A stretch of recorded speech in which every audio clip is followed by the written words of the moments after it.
GOMs 9 పైన Telangana high court మధ్యంతర ఉత్తర్వుల తర్వాత ప్రభుత్వం తీసుకోబోయే తక్షణ కర్తవ్యం ఏంటి? జీఓఎంఎస్ 9 పైన అభ్యంతరాలు కోర్టు ఏం చెప్పింది? అలాగే స్థానిక సంస్థల ఎన్నికలకు విడుదలైన షెడ్యూల్ రద్దయినట్టేనా? ఈ అంశాలన్నింటిపైన మనతో చర్చించడానికి లైవ్లో అందుబాటులో ఉన్నారు హైకోర్టు అడ్వకేట్ శ్రీనివాస్ రెడ్డి గారు. నమస్కారం శ్రీనివాస్ రెడ్డి సార్. నమస్తే.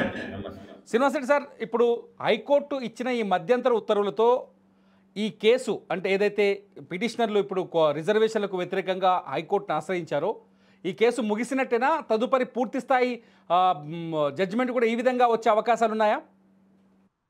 లేదండి, ఇవాళ ఓన్లీ ఇంటరిమ్ ఆర్డర్ ఇరు పార్టీలు ఇటు పిటిషనర్స్ ప్లస్ గవర్నమెంట్ వాదనలు విన్నాక వాళ్ళు ఈ జిఓ నెంబర్ 9ని స్టే ఇస్తూ దాని మీద వచ్చిన నోటిఫికేషన్ని కూడా ఆపేశారు. తర్వాత 4 వీక్స్లో state AG advocate general has to file his counter affidavit. Then ఇంకొక 2 వీక్స్లో వీళ్ళు పిటిషనర్లు రిజాయిండర్ అంటారు, ఆ కౌంటర్కి మళ్ళీ వాళ్ళు రిప్లై ఇవ్వటము.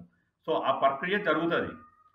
వాళ్ళ జరిగింది ఉంది ఏంటంటే ఈ కన్ఫ్యూజన్లో ఆ 42% ఆ జీవో అక్కడ ఎక్కడ బేస్ లేదు, దానికి ఒక యాక్ట్ లేదు, చట్టం పాస్ కాలేదు.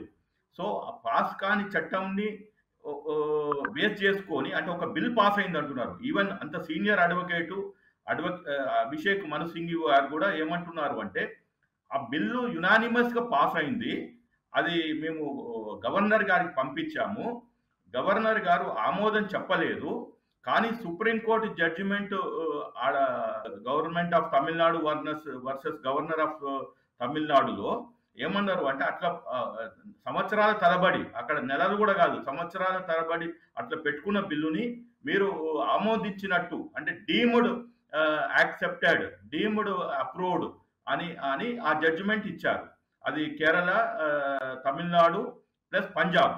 అది భారతదేశం మొత్తం వర్తిస్తుందా లేదా అని ఇప్పుడు చర్చాంశం జరిగింది. ప్రెసిడెంట్ ఆఫ్ ఇండియా కూడా అసలు కోర్టులు అట్లా ఇవ్వచ్చా అని చెప్పి ఆమె ఒక 13-14 కేసు పైన ఈ పిటిషన్ పైన ఇప్పుడు ఇచ్చిన ఉత్తర్వుల పైన గవర్నమెంట్కి అవకాశం ఉందా సార్? సుప్రీంకోర్టుకు వెళ్ళి దీనిపైన సవాల్ చేసే ఛాన్సెస్ ఉన్నాయా? సుప్రీంకోర్టుకి వెళ్తే సేమ్ అదే అంటారు, ఆగండి 4 వారాల్లో ఎలాగూ అక్కడ ఇంటరిమ్ ఆర్డరే కదా. ఇప్పుడు మనకి ఎట్లయితే తెలంగాణ గవర్నమెంట్ గ్రూప్ 1లో ఎట్లయితే వాళ్ళు వెళ్ళారో అక్కడ ఏమన్నారు, కింద కోర్టు హైకోర్టులో వాదనలు వింటున్నారు, ఓన్లీ ఇంటరిమ్ ఆర్డర్ ఇచ్చారు, సింగిల్ బెంచ్ ఇచ్చింది, డబుల్ బెంచ్ సస్పెండ్ చేసింది. కాబట్టి ఏముంది, వాళ్ళకి అపాయింట్మెంట్ లెటర్ ఇస్తారు, రేపు అక్కడ వాదనలు అయిపోయినాక అప్పుడు సుప్రీంకోర్టుకి రమ్మంటారు. కాబట్టి నాకున్న పరిజ్ఞానంతో అయితే సుప్రీంకోర్టుకి వెళ్ళినా కానీ వీళ్ళకి వెసులుబాటు ఉండదు, 99% వెసులుబాటు ఉండదు. అంటే జీఓఎంఎస్ 9 ప్రకారం వీళ్ళు రిజర్వేషన్లకు వెళ్ళారు, స్థానిక సంస్థల ఎన్నికలకు నోటిఫికేషన్ ఇచ్చారు. ఇప్పుడు ఈ హైకోర్టు ఇంటర్మ్ ఆర్డర్స్ తోటి స్థానిక సంస్థల ఎన్నికలు కూడా వాయిదా పడ్డట్టే అనుకోవాలి మనం. డెఫినెట్. ఇప్పుడు జిఓ నెంబర్ 9 స్టే ఇచ్చారు, తర్వాత షెడ్యూలు ఇవాళ ఇచ్చిన నోటిఫికేషన్ కూడా ఆపారు, అంటే అది కూడా హోల్డ్లో పెట్టారు. కాబట్టి ఈ ప్రక్రియ ఏదైతే local bodies local bodies MPTC, ZPTC, తర్వాత గ్రామ పంచాయత్ ఎలక్షన్స్ ప్రక్రియ as of now high court order తోటి ఆగింది, స్టేటస్ కో ఆగింది.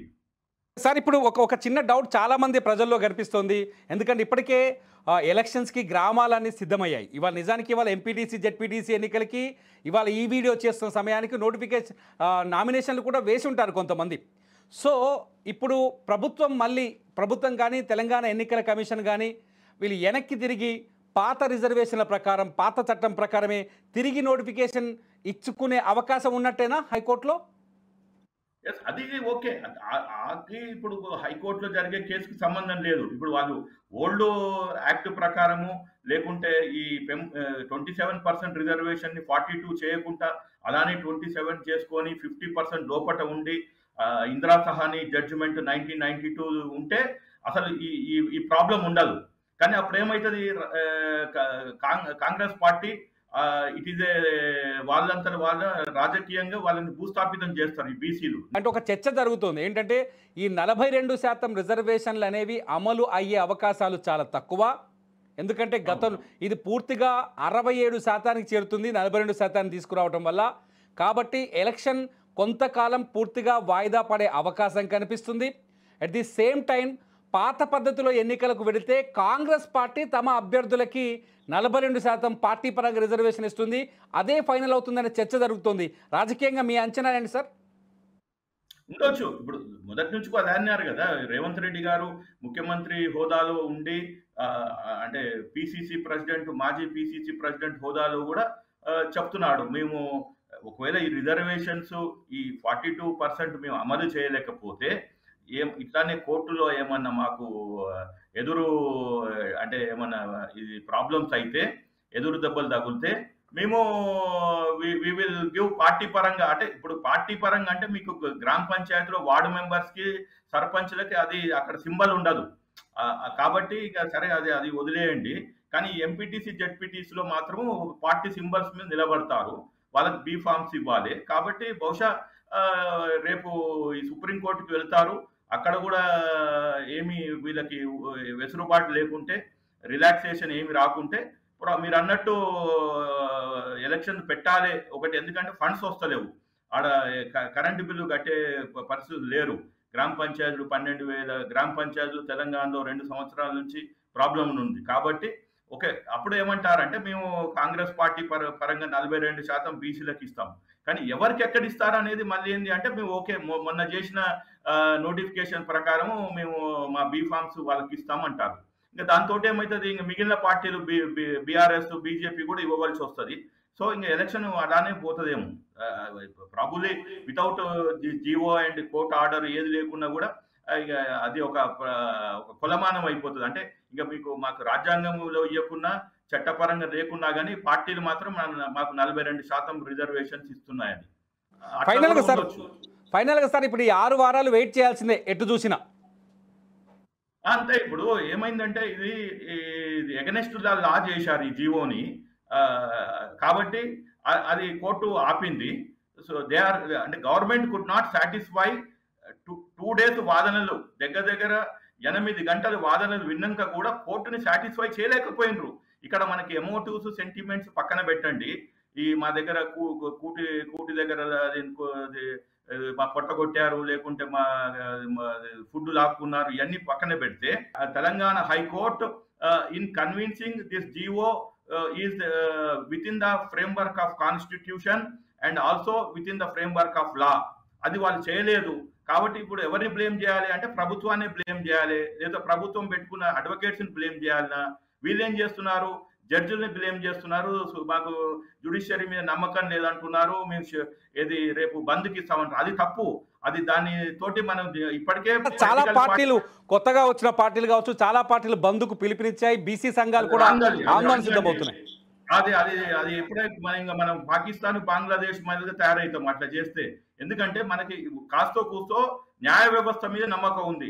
ఇవాళ సిబిఐ, ఈడీ అన్ని జేబు సంస్థలు అంటున్నారు. ఇప్పుడు కాంగ్రెస్ వాళ్ళు బీజేపీ వాళ్ళని అంటారు, బీజేపీ వాళ్ళు కాంగ్రెస్ అంటారు. పోలీస్ వ్యవస్థ కూడా అట్లనే తయారైంది, బ్యూరోక్రాట్స్ అట్లనే తయారు. కాస్తో కూస్తో ఈ న్యాయ వ్యవస్థకి ఆ మరక అంటియొద్దని నేను కోరుకుంటున్నా.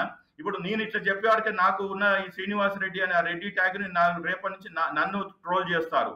కాబట్టి మనమేమంటున్నాం అంటే ఒక భారతీయ లార్జెస్ట్ డెమోక్రసీలో, మెచ్యూరింగ్ డెమోక్రసీలో మనకి అల్టిమేట్ గా న్యాయ వ్యవస్థ కొంచెం ఓపిక ఉండాలి. ఇప్పుడు 27% నుంచి 42% వస్తున్నాము అన్నప్పుడు ఓపిక తోటి ప్రభుత్వం, ఇప్పుడు ఎవరైతే మీరు ఫార్వర్డ్ క్యాస్ట్ అంటారు వాళ్ళతోటి సంప్రదింపులు చేయలేదు. ఇప్పుడు ఎవరితోటి ముఖ్యమంత్రి సంప్రదించి చెప్పిండు, ఇదే రెడ్డి జాగృతిని కూర్చోబెట్టి మాట్లాడొచ్చు కదా, ఇదే ఫార్వర్డ్ క్యాస్ట్లను కూర్చోబెట్టి మాట్లాడొచ్చు కదా, ఎవరికి మాట్లాడలేదు. ఆయన ఏమనుకుంటుండో, ఈ బీసీలు ఓట్లేస్తే మేము మళ్ళీ ఒకసారి ముఖ్యమంత్రి అయితే మళ్ళీ ముఖ్యమంత్రి అయితే అనుకుంటుండ. అది రాంగ్. నేను రైతుల పంచాయతీ నేను పెట్టా, నేనేమంటున్నా, నాకు మేము ఇంప్లీడ్ అయినాము. Farmers federation of farmers association తరఫున నేను న్యాయవాదిగా వాళ్ళ తరఫున నేను రూపాయి తీసుకోకుండా మేము ఇంప్లీడ్ అయితే నా మీద భౌతిక దాడిని చేస్తే ఏమొస్తుంది? ఫైనల్గా సార్ ప్రభుత్వం అనాలోచితంగా తీసుకున్న నిర్ణయమే ఇవాళ సమస్యకు కారణమని చెప్తారా మీరు? అవును. అది అంటే I can use a simple word sincerity లేదండి ఈ ప్రభుత్వానికి. ఏ వర్గానికి న్యాయం చేయాలని సిన్సియారిటీ లేకుండా చేసుకుండ్రు. ఇటు అందరూ బలైపోయినరు. ఇటు రెడ్ల బిడ్డల మీద దౌర్జన్యాలు జరుగుతున్నాయి. బీసీ బిడ్డలకు న్యాయం జరగలేదు. ఇవాళ తీరా చూస్తే ఇవాళ నోటిఫికేషన్ ఇస్తే ఇవాళ వాళ్ళు నామినేషన్ వేసిన వాని పరిస్థితి పైసలు అక్కడ ఇరుక్కపోయినాయి. అదేది రిటర్నింగ్ ఆఫీసర్ దగ్గర. అంటే కనీసం ఇవాళ చెప్పండి, ఇవాళ ఎంత చైల్డిష్ ప్లే అంటే ఇది. ఇవాళ 2 గంటల 25 నిమిషాలకు వాదనలు ఉన్నాయి. 4ంటికి కోర్టు అయిపోతుంది. Can't they wait for 4 o'clock to give the notification? అంత తొందర ఏమొచ్చింది? 2 సంవత్సరాలు మీరు ఎలక్షన్ పెట్టిన వాళ్ళు ఇవాళ మేఘాల మీద 10:30కి ఎందుకు ఇచ్చారు? ఇవన్నీ వదిలేయండి. ఇవాళ ఎందుకు ఇచ్చారు? వేరే వాళ్ళు అప్పులు చేసి పుస్తకాలు తాకట్టు పెట్టి డబ్బులు తీసుకొచ్చి నామినేషన్స్ వచ్చిన వాళ్ళ పరిస్థితి ఏంటిది? అంటే ఇది ప్రభుత్వము ఏం చేస్తుంది? ఒక child play. Unfortunately I'm sorry to say this merit 15 మంది 18 ఉండాలి 15 మందినే రిక్రూట్ చేసుకొని ముఖ్యమంత్రికి ఎంత బాధ్యత అంటే ఆయనకి తలగొక్కోవడానికి టైం లేదు. తలగొక్కోవడానికి టైం లేదు. దాంట్లో ఈ కుల పంచాయతీలు నిన్న చూడండి, ఒక దళితుడు ఒక బీసీ కొట్టుకున్నారు. ఏంటిది నాన్ సెన్స్? నవ్వుకుంటున్నారు. నాకైతే నవ్వుతుందండి తెలంగాణ రాజకీయాలు చూస్తే. Right sir, thank you so much Srinivas Reddy గారు, మీ అభిప్రాయాన్ని సుమన్ టీవీతో షేర్ చేసుకున్నందుకు థ్యాంక్ యూ వెరీ మచ్. ఇది ప్రస్తుతానికైతే 6 వారాలు వేచి చూడాల్సిన అవసరం కనిపిస్తుందని చెప్పేసి హైకోర్టు అడ్వకేట్ శ్రీనివాస్ రెడ్డి గారు చెప్తున్నారు. చూద్దాం ప్రభుత్వం ఎటువంటి స్టెప్పులు తీసుకోబోతుంది, ఎన్నికల నిర్వహణ పైన ప్రభుత్వం ఆఖరి నిర్ణయం ఏంటన్నది చూస్తూనే ఉండండి. లైవ్ అప్డేట్స్ కోసం సుమన్ టీవీ.